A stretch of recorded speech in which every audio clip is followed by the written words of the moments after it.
اللهم صل على خير البشر. اعملوا لايك واشتراك واضغطوا على الجرس ليأتيكم الجديد. ادعمونا في قناة الرياضة واكتبوا لنا في الكومنتار. كأس العالم للسيدات أستراليا ونيوزيلندا الذي هذا الكأس لم يكن سهلا ولن يكون لأنه ضد المنتخب المغربي ضد المنتخب الفرنسي في ثمن النهائي. لكن هكذا بدأت وهكذا الحوار. بيتروس يرسل رسالات وتشتعل بينه وبين إيرفي رونان لتبدأ القوة وتبدأ الحقيقة. هكذا وبدأ العنوان. منتخب الفرنسي يبدأ باستعداداته وبهجماته وبقدراته، لكن الهجمة كانت بطريقها إلى الموت.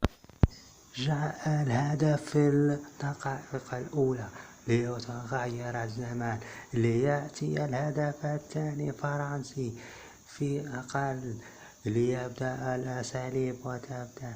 أين المنتخب المغربي وأين مستواه وأين دفاعه؟ انهار بدنيا لأن المباراة كانت قادرة، فبدأت المحاولة وبدأ التغيير. فجاء هدف وغير العنوان، وجاء هدف الذي اختار وغير العناوين. بدأت التدخلات وبدأت انهيارات تبدأ لينهار المنتخب ويخرج الشوط الأول وهو خاسر ب3-0 ليغير العنوان ويغير المكان.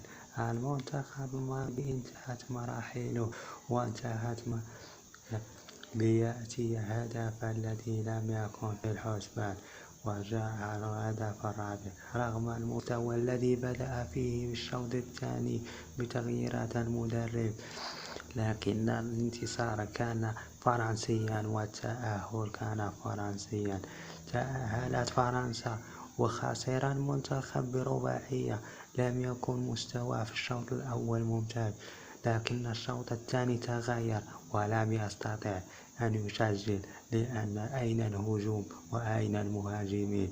يجب لاكتمال العمل ما زال الوقت. ومبروك للبؤات مرة أخرى بالتأهل إلى الدور لأنهم أول مرة يتأهلون. اعملوا لايك واشتراك واضغطوا على الجرس ليأتيكم الجديد. ادعمونا واكتبوا لنا في الكومنتار. دمتم في رعاية